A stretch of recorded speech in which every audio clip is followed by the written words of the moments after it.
Hello दोस्तों, प्रणाम। राधे राधे। कैसे होंगे? आशा करती हूँ आप लोग अच्छे होंगे। दोस्तों, एक विवाह गीत है बेटी का। अच्छा लगेगा, लाइक शेयर सब्सक्राइब करना और कमेंट में लिख के ज़रूर बताना दोस्तों कैसे लगा, और अपना प्यार दुलार देते रहना। धन्यवाद। एक दिन सीता माई झलकाता देखे हूँ, सीता भाई हैं बारे जोग।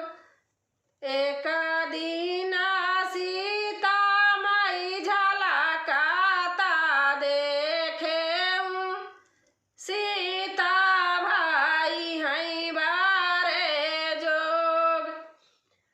माचियाई बैठी हैं रानी, सुनाए ना हो सुना नौआ राजा हमार। माचियाई बैठी हैं रानी, सुनाए ना हो सुना नौआ बचना हमार।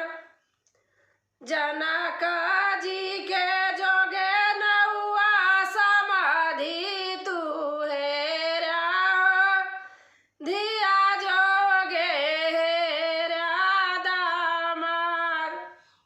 जनक जी के जोगे नौआ समाधि तू हेरा हो, धिया जोगे हेरा दामाद।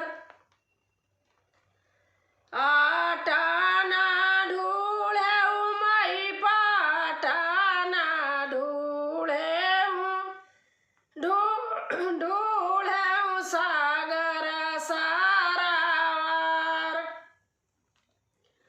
आटाना ढूढ़े मई पाटाना ढूढ़े सागर सारावार। हेरीनी ढूढ़ी जाबा लौटे नौआ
कहवा के नौआई कहवा के ब्राह्मण लगनाई लाई के हो जाए।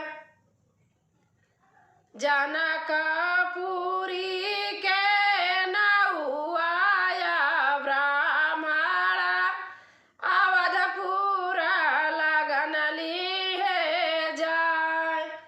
जनक